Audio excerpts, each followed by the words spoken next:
আসসালামু আলাইকুম প্রিয় দর্শক, অন্য মঞ্চের আলাপ চাইতায় আপনাদের সকলকে আমন্ত্রণ জানাচ্ছি। সুপ্রিয় দর্শক শ্রোতা মণ্ডলী, আপনার ব্যানার এবং হেডলাইন দেখে বুঝছেন যে আমি কি বলেছি এবং কার কথা। ভারতের সাথে একটা চুক্তি হয়েছে, ভারত বলে দিয়েছে নিষেধাজ্ঞা তুলিতে হইবে, না তুলিলে আপনাদেরকে ঠাই ঠাই ফাই ফাই করে ফালাই দেওয়া হবে। বহুত রকম চুক্তির মাধ্যমে তারেক জিয়া আসছে। নেত্রী বলতেছে বারবার আপনারা দেশে ফিরে যান, দেশে ফিরে যান, দেশে ফিরে যান, কিন্তু নেতারা ফেরার মতন কোনো আগ্রহই নেই। আর সেই কথাটা কারা আগ্রহ নাই সেটাও আমি গত ভিডিওতে বলছি। এখন এই যে দেখেন, 1 মাস হয় নাই, মির্জা ফখরুল ইসলাম আলমগীর কি বলল, যে আওয়ামী লীগের নিষেধাজ্ঞা তুলব না। ওরা কিছু কিছু কাজ করতেছে, করতে থাক, উদ্দূরী, এর বাইরে কিছু না। কারণ হচ্ছে ভাই, ফখরুল ইসলাম আলমগীর কি জানে না যে আপনারা কি করবেন, আপনারা কেমনে আন্দোলন আবার চাঙ্গা করে ফেলবেন, কেমনে কি করবেন? এটা ফখরুল ইসলাম আলমগীর খুব ভালো করে জানে। কারণ নেরা, বারবার বলি, নেরা বেলতলায় একবার যায়, 2বার 3বার 4বার না। এরা এর আগে আপনাদের চান্স দিয়ে দেখছে যে কি হয়। আপনার অনেকে এখন হয়তো আমার গালাগালি করতে হয়, না এটা হয় নাই। আরে ভাই, 75-এর 15ই আগস্ট বঙ্গবন্ধু হত্যাকাণ্ডের পরে নৃশংসভাবে পুরো পরিবার মৃত্যুগ্রহণ মৃত্যু হওয়ার পরে জিয়র রহমান চান্স দিছিলেন। সেই চান্সে উঠে এসে কি কি করতে পারেন সেটা পুরোটা দেখছে না বিএনপি। ধরেন আপনার কিছুই করেন না, তারপরে বিএনপির মনে ওইটা আছে যে কি করছিল না। 91, আপনার 96, 2001 কিছুই করেন নাই। তো 91, 96-তে কি কি গন্ডগোল হয়েছে এটা বিএনপি জানে না? কিভাবে লগি বইটা আন্দোলন হয়েছে কি বিএনপি শিখে নাই? বিএনপি শিখছে তো। তো এখন সেই বিএনপি এখন আবার আপনাদের চান্স দিবে, এটা আপনারা ভাবলেন কেমনে? যে আপনাদের দুলার মতো এসে হলো যে যান, আপনার নিষেধাজ্ঞা তুলে দেওয়া হইলো, আপনারা আসেন ভাইয়েরা একসাথে করি। না না না না, আমাদের যেমন প্রধান শত্রু জামাত বিএনপি, বিএনপি জামাতেরও প্রধান শত্রু আওয়ামী লীগ। সুতরাং ওরা এমন একটা চান্স পাইছে, যেই চান্স ওরা ছাড়বে না। কি করবেন? ইন্টারন্যাশনাল প্রেশার, অমুক তমুক। আপনাদের এর আগেও বলছি, আজকে আবার বলতেছি, আমার যেটা ধারণা, আমার যেটা মনে হয়, এটা সত্য হবে কি হবে না সেটা ভবিষ্যৎ বলবে, কিন্তু আমার যেটা মনে হয়, বিএনপি দেখবেন অল্প কিছুদিনের ভিতরে কোনো একজনের দিয়া, বিএনপি না কোনো একজন, ওই যে বটগাছতলার উকিলরে দিয়া আওয়ামী লীগের নিষেধাজ্ঞা বাতিলের একটা রিট করাই দিবে হাইকোর্টে, আর ওইটা নিয়ে খেলতে থাকবে। বিএনপি ঠিক জুলাই সনদের মতো বলবে কি জানেন, ওইটা তো রিট করা আছে, আমরা কি বলবো, ওইটা হাইকোর্ট সুপ্রিম কোর্টই হবে। তাহলে এখন করার কাজ কি? ওই যে বাকি অংশ পারলে ঠেকা, আমরাই আমাদের জায়গা দখল করতে হবে, আমরাই আমাদের মিছিল মিটিং ঠিক করতে হবে, আমরাই আমাদের নেতা নির্ধারণ করতে হবে। এখনো তৃণমূল পর্যায়ে অনেক নেতা আছে, আওয়ামী লীগের নেতার অভাব নাই, নেতা আছে, কিন্তু সেই নেতাদের স্বীকৃতি প্রয়োজন। স্বীকৃতি প্রয়োজন যে তোমরা নেতৃত্ব দিয়া দল গুছাও, এটা স্বীকৃতি প্রয়োজন। আর এই স্বীকৃতি যতক্ষণ না দিবে, ততক্ষণ ওই যে পলাতক নেতাদের কথায় টকশোতে আইসা, টকশোতে তো ডাকে না, আমাদের মতন আমরা যারা আছি তারা হয়তো ডাইকে আনি, ওনাদের কথায় কিন্তু কোনো দিক নির্দেশনা নেই, ওদের কথায় আর চিরা ভিজবে না। সুতরাং এখন তৃণমূলের যারা আছে তারা, এবং বাংলাদেশে এখনো যেসব নেতারা আছে যারা পালায় নেয়, কষ্ট সৃষ্ট হত্যা মামলা ধামলা খাইয়াও যারা টিকে রয়েছে, এদের মাঝখান থেকে নেতা নির্ধারণ করতে হবে, এবং সেইটাও ভারপ্রাপ্ত দেওয়া হবে না। সোজা অমুক অমুক অমুক অমুক কাজ করা, অমুক অমুক অমুক বিভিন্ন জেলা উপজেলায় করতে হবে। তবে ওই যে আপনার ধরেন সিঙ্গাপুর বয়া রয়েছে, এই রাশিয়া বয়া রয়েছে, ইউরোপ আমেরিকাতে বসে রয়েছে, তাদেরকে দিবেন বা তাদের চেলা চামুন্ডাদের দিবেন বা তাদের পোলাপাইনকে তৃণমূল বলে দিবেন, সেটাও মানবে না, নামাইতে পারবেন না। এখন কথা হচ্ছে যে আমরাই ঠেকাইতে হবে, আমরা এলাকায় যাইতে হবে, এলাকা দখল করতে হবে, আমরা হত্যা মত্তা জেল এগুলো আমরাই জুলুম করতে হবে, আমরা দিতে হবে। কিন্তু শর্ত আরেকটা, পলাতক কোনো নেতাকে এরপর আইনে আমাদের মাথার উপর বসাইতে পারবেন না। সুতরাং ওই যে মাথার উপর বসানোর যে চান্স, ওই যে ভারপ্রাপ্ত দিয়ে দিয়ে রাখবেন, সেটা হবে না। ওগুলো বাদ, টোটাল বাতিল, টোটাল বাতিল। এই মুহূর্তে একটা কথা আছে, যুদ্ধ আর ভালোবাসা কোনো আইন মানে না। সম্মেলন হইয়া আপনি নেতা বানাইবেন অমুক, এখন টাইম নাই সম্মেলন হওয়ার, কোনো টাইম নেই সম্মেলন হওয়ার। এখন সোজা সোজা তুই নেতা তুই নেতা তুই নেতা তুই নেতা তুই নেতা, এভাবে দিতে হবে। এখন আপনার ওই যে সম্মেলন করুন রে, আমি নেতা বানামু রে, অমুক আসবে রে, আমি তালি বাজাবো রে, সেই সময় আর নাই। এখন হিটের সময়, কারণ এখন খেলার একদম শেষ পর্যায়ে। গতকাল ফখরুল যেটা বলছে, এটা তারেকের অনুমতি ছাড়া বলে নাই, বা অন্যান্য ওদের যে লবিং সেক্টর আছে তাদের অনুমতি ছাড়া বলে নাই। সুতরাং হেডামটা আমরা দেখাই, আমরা যাইতে হবে। আর মির্জা ফখরুল ইসলাম আলমগীর এই 1 মাসে যা বলেছে, যা করেছে, ভবিষ্যতে আরো কি কি হবে সেইটা দেখেন। তবে হ্যাঁ, ঈদের পরে বাংলাদেশের অর্থনৈতিক অবস্থা বলেন, খাদ্য নিরাপত্তা বলেন, আনুষঙ্গিক বলেন, সারা পৃথিবীটা একটা টালমাটাল হবে। আর এই টালমাটাল হচ্ছে যে আপনার আমার সুযোগ। এইটাকে কাজে লাগাইতে হইলে দেশে থাকা ছেলে পেলে নেতাগুলোরই খাড়া করাই দিতে হবে, বলে দিতে হবে তোরা করো। না করলে 1 মাস দেখবেন, 15 দিন, 10 দিন দেখবেন পারে কিনা, না হলে আরেকজন একের পর এক উঠায় না করেন। মির্জা ফখরুল ইসলামকে বলেন মুখের উপরে, ওদের বুঝিয়ে দেন যে আমরা রাস্তায় আছি, রাস্তায় থাকবো, আন্দোলন করবো, তোরা পারলে ঠেকা।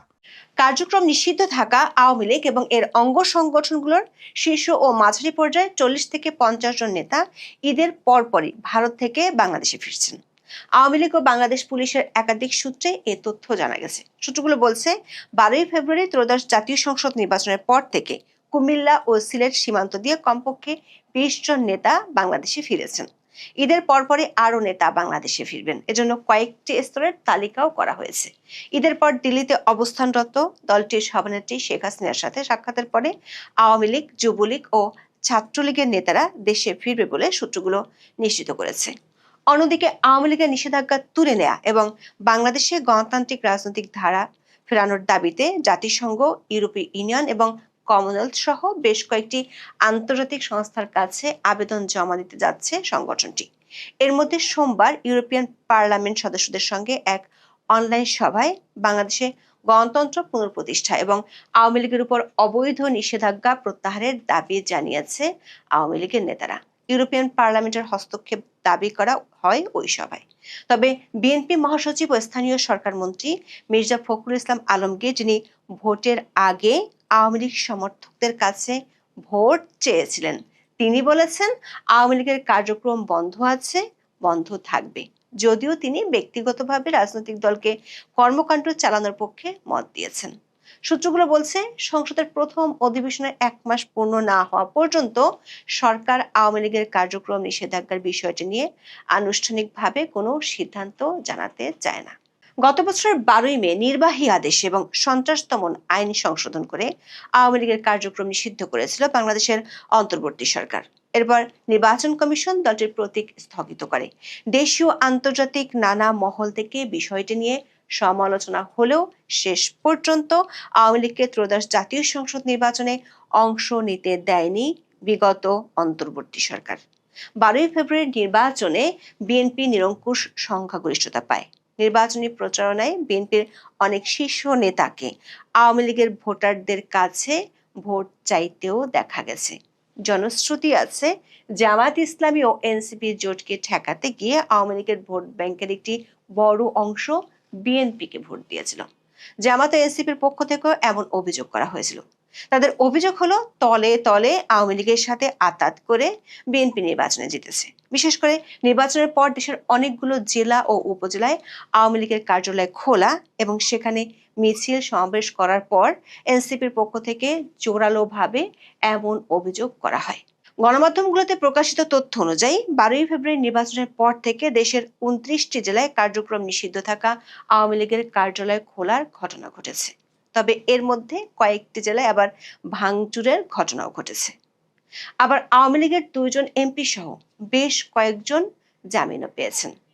তবে বিরোধী পক্ষ থেকে জামিন দেওয়ার বিরোধিতার কারণে অনেকে জামিন পাওয়ার পর তাদের আবার নতুন করে শোন অ্যারেস্ট দেখানো হচ্ছে। আওয়ামী লীগ ও পুলিশের একাধিক সূত্রে জানা গেছে, নির্বাচনের পরপরই শেখ হাসিনা দলের এক অনলাইন সভায় নেতাকর্মীদের দেশে ফেরার প্রস্তুতি নিতে বলেছিলেন। এরপর দিল্লিতে শেখ হাসিনার সাথে দলটির শীর্ষস্থানীয় নেতাদের এ নিয়ে বৈঠক হয়েছে। সে বৈঠকে কোন পর্যায়ে কারা ফিরবেন তাও ঠিক করা হয়। জানা গেছে ফেরার জন্য যে তালিকা তৈরি করা হয়েছে সেখানে আগে গুরুত্ব দেওয়া হচ্ছে বাংলাদেশের কোন কোন এলাকায় জুলাই আন্দোলনের সময় কোনো হত্যাকাণ্ড হয়নি তার উপর। যেসব এলাকায় হত্যাকাণ্ড হয়নি, অর্থাৎ জুলাই আন্দোলনকে ঘিরে যেসব এলাকায় কোনো হত্যা মামলা দায়ের হয়নি, সেসব এলাকায় নেতাদের প্রথমে ফেরানোর উদ্যোগ নেওয়া হচ্ছে। জানা গেছে নির্বাচনের পর সীমান্ত দিয়ে এ পর্যন্ত কমপক্ষে আওয়ামী লীগ ও এর অঙ্গ সংগঠনগুলোর 40 জন নেতা বাংলাদেশে ঢুকেছে। ফেব্রুয়ারির শেষ সপ্তাহ থেকে এই ফেরা শুরু হয়। কুমিল্লা ও সিলেট সীমান্ত দিয়ে বেশিরভাগ নেতা দেশে এসেছে বলে জানা গেছে। জানা গেছে প্রথম লটে দলটির মাঝারি সারির নেতারাই বেশি বাংলাদেশে এসেছে। দলটির একাধিক সূত্র বলছে ঈদের পরপরই আরেকটি লটে দেশে ফিরছেন দলটির অনেক নেতা। সংখ্যাটি 40 থেকে 50 জন হতে পারে বলে ধারণা পাওয়া গেছে। এদের বেশিরভাগ বিভিন্ন পৌরসভা ও উপজেলা চেয়ারম্যান এবং ছাত্রলীগের পদাধিকারী নেতা। ঈদের পর এই গ্রুপটি দিল্লিতে অবস্থানরত দলটির সভানেত্রী শেখ হাসিনার সাথে সাক্ষাৎ করবেন। সাক্ষাৎ শেষে তারা সীমান্ত দিয়ে দেশে ফিরবেন। জানা গেছে আওয়ামী লীগের শীর্ষস্থানীয় 4 জন নেতা ভারতে বিষয়টির সমন্বয় করছেন। এই 4 জনই আওয়ামী লীগ সরকারের মন্ত্রী ছিলেন। ইতিমধ্যে তারা দ্বিতীয় পর্যায়ে যারা ফিরবেন তাদের তালিকা চূড়ান্ত করেছেন। তবে দেশে ফেরার ক্ষেত্রে নেতাদের বিশেষ কিছু নির্দেশনা দেওয়া হয়েছে বলে জানিয়েছেন আওয়ামী লীগের এক নেতা। তবে নিরাপত্তার স্বার্থে তিনি নাম প্রকাশ করতে চাননি। দলীয় নেতাদের ফেরানোর পাশাপাশি আন্তর্জাতিক মহলেও তোড়জোড় শুরু করেছে আওয়ামী লীগ। ইতিমধ্যে দলটির শীর্ষস্থানীয় পর্যায় থেকে জাতিসংঘ, কমনওয়েলথ এবং ইউরোপীয় ইউনিয়নের সাথে যোগাযোগ করা হয়েছে। সোমবার ইউরোপিয়ান পার্লামেন্টের সদস্যদের সঙ্গে এক অনলাইন সভায় আওয়ামী লীগের উপর অবৈধ নিষেধাজ্ঞা প্রত্যাহারের দাবি জানানো হয়েছে। এক্ষেত্রে ইউরোপিয়ান পার্লামেন্টের হস্তক্ষেপও দাবি করা হয়েছে। ইউরোপিয়ান পার্লামেন্ট সদস্য ইয়োহান ড্যানিয়েলসন এবং এভিন ইঞ্চির সঙ্গে এই অনলাইন সভায় কথা হয় আওয়ামী লীগ নেতাদের। নির্বাচনের আগে 2 দফায় কমনওয়েলথ মহাসচিব বৈঠক করেছিলেন শেখ হাসিনার ছেলে সজীব ওয়াজেদ জয়ের সাথে। তবে কোন প্রক্রিয়ায় আওয়ামী লীগের কার্যক্রমের উপর নিষেধাজ্ঞা তোলার দাবিটি উপস্থাপন করা হবে সেটি নিয়ে এখনো নিশ্চিত নয় দলটির নেতারা। তারা কি আইনি প্রক্রিয়া আগাবে নাকি সরকার নিষেধাজ্ঞা তোলার জন্য অপেক্ষা করবে সেটি নিয়ে পরিষ্কার কোনো ধারণা পাওয়া যায়নি দলটির নেতাদের কাছ থেকে। এদিকে বিএনপি মহাসচিব ও স্থানীয় সরকার মন্ত্রী মির্জা ফখরুল ইসলাম আলমগীর আওয়ামী লীগের রাজনৈতিক কার্যক্রমে নিষেধাজ্ঞা প্রসঙ্গে বলেছেন, আওয়ামী লীগের কার্যক্রম নিষিদ্ধ আছে, বন্ধ থাকবে। বাকি যারা আছে তারা কাজ করবে, করছেও। বুধবার রাতে রাজধানীর গুলশানে বিএনপির চেয়ারম্যান তারেক রহমানের কার্যালয়ে সাংবাদিকদের সঙ্গে মতবিনিময় করেন মির্জা ফখরুল।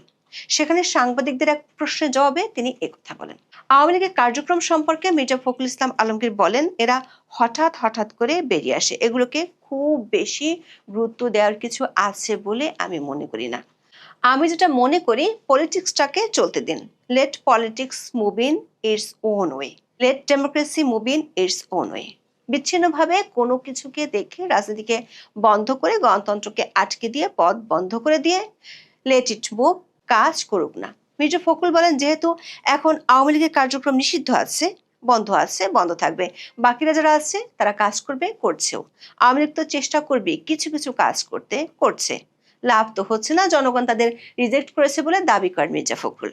যদিও মির্জা ফখরুল প্রকাশ্যে নির্বাচনের আগে আওয়ামী লীগের ভোটারদের কাছে ভোট চেয়েছিলেন। সরকার একটি অংশ মনে করে ত্রয়োদশ জাতীয় সংসদের প্রথম অধিবেশনের 1 মাস পূরণ হবে 11 এপ্রিল। ওই পর্যন্ত কিছু আইনগত দিক নিয়ে সরকারকে সিদ্ধান্ত নিতে হবে। সে কারণে সরকারের পক্ষ থেকে আওয়ামী লীগের নিষেধাজ্ঞার ইস্যুটি নিয়ে তার আগে কোনো সিদ্ধান্ত আসার সম্ভাবনা কম। তবে অন্তর্বর্তী সরকার 133টি অধ্যাদেশ এরই মধ্যে বিশেষ কমিটিতে পাঠানো হয়েছে। সেই অধ্যাদেশগুলোর মধ্যে একটি হলো সন্ত্রাস দমন সংশোধনী অধ্যাদেশ, যেটিতে অন্তর্বর্তী সরকার রাজনৈতিক দলের কার্যক্রম নিষিদ্ধের বিধান যুক্ত করেছিল। এসব অধ্যাদেশ নিয়ে 2 এপ্রিলের মধ্যে বিশেষ কমিটি তাদের সিদ্ধান্ত চূড়ান্ত করে ফেলবে। একটা সমস্যা এবং একটা প্রতিজ্ঞা, যদি আমাকে বলা হয় এই ভিডিওটার নাম কি হতে পারে, এইটা সবচেয়ে বেস্ট নাম। সমস্যা কি, প্রতিজ্ঞা কি, সেটাতে আসছি। 5ই আগস্টের পরের প্রথম 3-4 মাসে এই সমস্যাটা দেখিনি, কারণ তখন সিচুয়েশনটা এমন ছিল যে এই সমস্যাটা আসলে নানান কারণেই আসেনি। মানুষ তখন, বা বাংলাদেশ আওয়ামী লীগ মুক্তিযুদ্ধের পক্ষের যারা আছে তারা তখন একটু ধাতস্থ হতে, তাদের জীবনকে বাঁচাতে বা একটা জায়গাতে আনতে তাদের সময় লাগছিল। তখন হয়তোবা এগুলোর দিকে নজর দেওয়া যায়নি। সমস্যাটা কি? সমস্যাটা হচ্ছে যে বাংলাদেশ আওয়ামী লীগের পক্ষে এই মুহূর্তে যতগুলো নিবেদিত প্রাণ মানুষ আছে, ততগুলো নিবেদিত প্রাণ মানুষকে ভয়ঙ্কর রকমের একটা থ্রেশহোল্ডের মধ্য দিয়ে নিয়ে যাচ্ছে।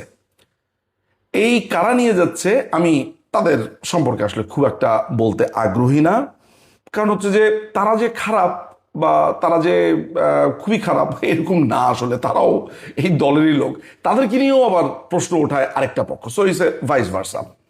আমি আসলে সেই আলাপে যাব না। সোজা কথা হচ্ছে যে বাংলাদেশ আওয়ামী লীগের পক্ষে কার্যত ও দৃশ্যত যেই মানুষগুলোকে আপনি অনলাইনে সরব দেখবেন, তাদের প্রত্যেককে এক ধরনের অগ্নি পরীক্ষা দিতে হচ্ছে।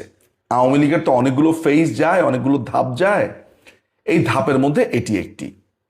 যেমন 17 তারিখে আমরা যখন একটি সংবাদ সম্মেলন করলাম, সেই সংবাদ সম্মেলনের পরে একটা বড় ধরনের প্রশ্ন এসেছে যে ফরেন মিনিস্টার হাসান মাহমুদকে কেন সেই প্রোগ্রামে নেওয়া হয়েছে। সেই প্রোগ্রামে আমি ছিলাম, মন্ত্রী হাসান মাহমুদ ছিলেন, পররাষ্ট্রমন্ত্রী হাসান মাহমুদ ছিলেন, শিক্ষামন্ত্রী মহিবুল চৌধুরী নওফেল, ব্যারিস্টার নওফেল তিনি ছিলেন, ডাক্তার রবি আলম ছিলেন, তারপরে শাকির উদ্দিন ছিলেন। এরকম সবাই মিলে যখন এই সংবাদ সম্মেলনটা আমরা করেছি, প্রশ্ন উঠেছে বা একটা বড় ধরনের অভিযোগ ধেয়ে উঠেছে মন্ত্রী হাসান মাহমুদের ব্যাপারে। নানান ধরনের কথাবার্তা হয়েছে, সেগুলোতে আমি যাব না। তো মন্ত্রী সাহেবের সাথে সাথে আমার উপর দিয়ে এক ধরনের স্টিম রোলার গেছে যে আমি কে, আমার পরিচয় কি। বিশেষ করে আপনি জানেন যে গোলাম মওলা রনি, আজকে তাকে আমি আর কোনো অন্য কিছু বলবো না, এই গোলাম মওলা রনি আমাকে নিয়ে নানানভাবে প্রশ্ন তুলে, গুপ্ত শিবির কিনা, তারপর কে তিনি অ্যাটাকিং কেন, অ্যাগ্রেসিভ কেন, আওয়ামী লীগকে একটা বড় বিপদে ফেলে দিচ্ছে, এই নানান ধরনের কথাবার্তা বলে এক ধরনের ডিভাইডেশন করবার চেষ্টা করেছেন। আমিও সেগুলো যথাযথ জবাব দিয়েছি। ইনফ্যাক্ট এর থেকেও অনেক কিছু জানি, তথ্য জানি, চুপ হয়ে গেছি। এই কারণে চুপ হয়ে গেছি কারণ আমার কাছে নির্দেশ এসেছে, আমার কাছে সুপ্রিম জায়গা থেকে নির্দেশ এসেছে, তুমি তোমার কাজ করে যাবে, আর কোনোভাবে কোনো সমালোচনা বা এসব ডিস্ট্রাকশনে নজর দিবে না। ফলে আমি এগুলো নিয়ে হাত তুলে ফেলেছি, আমি আর নাই। কিন্তু মজার ব্যাপার হচ্ছে গতকালকে রোকেয়া প্রাচীকে ঠিক একইভাবে এইভাবে জেকে ধরা হয়েছে যে রোকেয়া প্রাচীর হাজব্যান্ড ছিলেন আসিফ নজরুল। আসিফ নজরুল যেহেতু রোকেয়া প্রাচীর হাজব্যান্ড ছিলেন, তাদের দুজনের একটা সন্তান আছে, এই সন্তানটা আসিফ নজরুলের কাছে থাকে। রোকেয়া প্রাচী কিভাবে 32 নম্বরে যেতে পারলেন, তাকে কেন বাধা দেওয়া হলো না, তিনি দেশের বাইরে কিভাবে যেতে পারলেন, কেন তার কোনো প্রবলেম হলো না, তিনি নিশ্চয়ই একজন ছুপা এই লাল বদরদের একজন, তাই তিনি আরামে ছিলেন, তার কোনো সমস্যা হয়নি।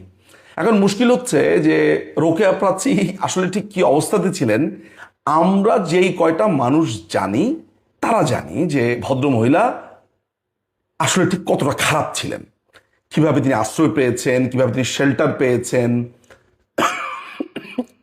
এগুলো নিয়ে খুব একটা দীর্ঘ আলাপে আমি যাব না। আমার মনে হয় না উনি খুব একটা পছন্দও করবেন ব্যক্তিগত আলাপ নিয়ে। কিন্তু এইটা আমি জানি যে মানুষটা 5ই অগাস্টের পর এই দলটার জন্য খেটেছেন, কাজ করেছেন। অনেকেই বলবেন যে তিনি মনে হয় ভবিষ্যতে কোনো পদ চায়, পজিশন চায়। আমি এই জায়গাটা একটা প্রশ্ন করতে পারি, ভবিষ্যতে যদি এই ধরনের মানুষ পদ চায়, পজিশন চায়, তাহলে সমস্যাই বা কোথায়? এই দলে যারা কাজ করবেন তারা পদ পজিশন এগুলা চাইলে সমস্যা হয়ে যাবে? আমি অন্তত পক্ষে তা মনে করি না। যিনি চাইবেন না, যিনি একেবারে অ্যাক্টিভ পলিটিক্সে থাকতে চাইবেন না, তার প্রফেশনে চলে যেতে চাইবেন, সেটা আলাদা একটা ব্যাপার হতে পারে। কিন্তু এই যে একটা মানুষ যখন কাজ করে এই দুঃসময়ে, তখন যখন দলেরই একটা অংশ মনে করে যে এই মানুষটা কাজ করছেন একটা পদের লোভে, এটা খুবই দুর্ভাগ্যজনক একটা ব্যাপার হয়ে যায়।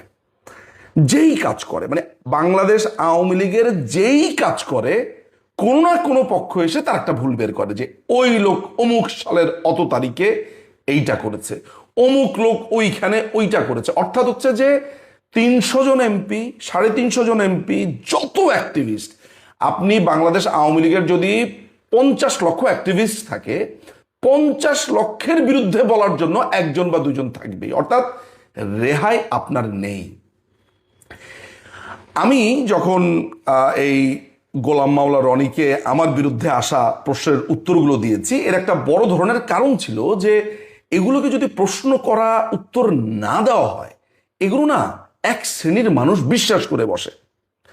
স্বাভাবিকভাবে আমার কাছে গুরুতরভাবে নির্দেশ এসেছে, সুপ্রিম জায়গা থেকে নির্দেশ এসেছে বা বলা হয়েছে যে তিনি এটি পছন্দ করেননি, তিনি এটা পছন্দ করছেন না, তুমি কেন করলে, এই ধরনের একটা ব্যাপার। ফলে আমাকে আমার সুপ্রিম কমান্ডার যখন বলবেন যে এটা আমি পছন্দ করিনি, তুমি তোমার কাজ করবে, তোমাকে দায়িত্ব দেওয়া হয়েছে, তোমাকে এইটা করতে বলা হয়েছে, তোমাকে এই জায়গাতে দায়িত্ব দেওয়া হয়েছে, তোমাকে এইটা করতে বলা হয়েছে, ডিরেকশন দেওয়া হয়েছে, তুমি ওইটা ফেলে তুমি সমালোচনার তোমাকে জবাব দিতে হবে, কারণ যা ইচ্ছা তাই বলুক, ওইটা বুঝবো আমি। সো আলটিমেটলি ব্যাপার যেটা হয়েছে যে আমার কাছেও এটা মনে হয়, এখন থেকে আমি যেটা মনে করি, আমার দলের যেই আমাকে নিয়ে প্রশ্ন করুক বা অন্যকে নিয়েও প্রশ্ন করুক, তাদের প্রতিও আমার একটা স্বনির্বন্ধ আহ্বান, এক কান দিয়ে ঢুকাবেন আর এক কান দিয়ে বের করে দিবেন। আমাকে বলা হচ্ছে না যে গুপ্ত শিবির কিনা, ফ্রিডম পার্টি কিনা, নানান ধরনের কথাবার্তা বলা হচ্ছে না, অমুক তমুক, এই না সেই না, মানে মোটামুটি আমি বাড়ি কিনেছি, বলছে আমি নাকি ক্যাশ টাকা দিয়ে ইংল্যান্ডে বাড়ি কিনেছি, এই ধরনের অভিযোগ। আবার একজন বলছে আমি নাকি ইউনুসের পার্টির একজন কনভেনার ছিলাম 2007 সালে।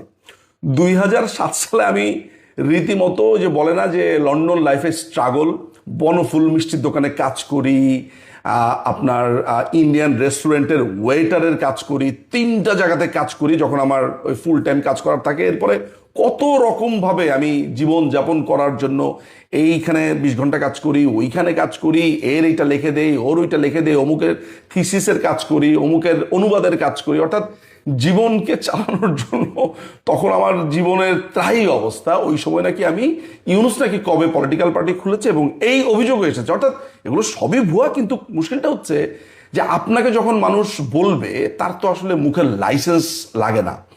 যদি মানুষের প্রত্যেকটা কথার জন্য বলা হতো যে তুই যে 3টা বাক্য বললি এটার জন্য 500 টাকা দে, দেখতেন মানুষ অনেক কম কথা বলতো, যেহেতু মুখের লাইসেন্স লাগে না। আর ফেসবুকটা হচ্ছে এমন, আপনার কোনো প্রমাণই দেওয়া লাগবে না, আপনি মোটামুটি বলে যাবেন, মানুষ বিশ্বাস করবে কি করবে না সেটা আপনি ওইভাবে ফ্রি স্টাইল ছেড়ে যাবেন। তো ফলে আমি যেই 2টা জায়গাতে মানে লোকেট করেছি, একটা হচ্ছে যে এই যে আমাদের দলীয় লোকদেরকে নানানভাবে এক একজন আরেকজনকে হেনস্থা করছে, আমরা তো এখন আসলে ডুবে যাচ্ছি, আমরা তো আসলে খুবই সংকটপূর্ণ একটা অবস্থানের মধ্যে রয়েছি।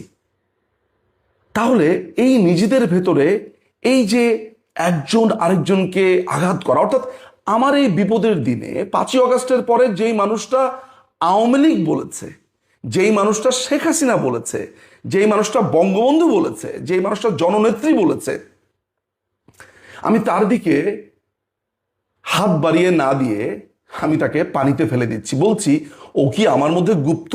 শোনেন ভাই, 5 তারিখের পরে আর কারো খাওয়া দেয়া কোনো কাম নাই আমাদের মধ্যে এসে গুপ্ত হবে, আমার অন্ততপক্ষে তাই ধারণা। যারা সুবিধাবাদী তারা ওই যে জায়গাতে তাদের সুবিধা হবে সেইখানেই গেছে। হ্যাঁ, আমাদের মধ্যে অনেকে থাকতে পারে যে তথ্য পাচার করে বা হতে পারে, এরকম হতে পারে, কিন্তু ফ্রি স্টাইলে যারাই কাজ করছে তাদেরকে প্রশ্নবিদ্ধ করা, তাদেরকে বলা, এটাই দলটার ক্ষতি হচ্ছে। আমি জানি আমার এই বক্তব্য নিয়েও সমালোচনা হবে, বাট আমি যে কথাটা আহ্বান করতে চাই সেটা হচ্ছে যে যেই মানুষগুলো দলের জন্য কাজ করছে, যেই মানুষগুলো একটাবারের জন্য আওয়ামী লীগের নাম নিচ্ছে, সেই মানুষটাকে যদি আপনার পছন্দ নাও হয়, তাহলে এগুলো আপনি একটা ডায়েরিতে লিখে রাখুন যে অমুককে আমার পছন্দ না, অমুক অমুক দিন তা করেছে। আমরা যখন দলীয়ভাবে পরিপুষ্ট হব, আবার ক্ষমতাতে যাব, আমাদের একটা অবস্থান তৈরি হবে, আমরা যখন জনতার মধ্যে গিয়ে দাঁড়াবো, তখন গিয়ে এটা দলীয় ফোরামে বলবেন যে এই লোকটা বা এই মেয়েটা বা এই মানুষটা এমন খারাপ ছিল, তাকে এমন শাস্তি দেওয়া হোক। কিন্তু এখন যিনি আপনার এই দুঃখের দিনে, কষ্টের দিনে 1 গ্লাস পানিও এনে দিচ্ছে, আপনাকে তার ঘরে আশ্রয় দিয়েছে, আপনার হয়ে গলা ফাটাচ্ছে, তাকে অন্তত পক্ষে কষ্ট দিয়েন না। হ্যাঁ, জামাত, বিএনপি, শিবির এরা বলবে আপনার বিরুদ্ধে, প্রতিপক্ষ বলবে, সেটা তো আপনি জানেনই, কিন্তু ঘরের মানুষ যখন এটা বলবে সেটা ভয়ঙ্কর। ফলে আমার একটা প্রতিজ্ঞার জায়গা হচ্ছে যে আমাকে যদি আমার দলের মধ্য থেকে কেউ সমালোচনা করে, আমি সিদ্ধান্ত নিয়েছি যে এগুলো ইগনোর তো ইগনোরই, এগুলো নিয়ে আসলে আর কোনোদিন কথাও বলার আমি কোনো প্রয়োজন মনে করি না, যেটা আমি করব না।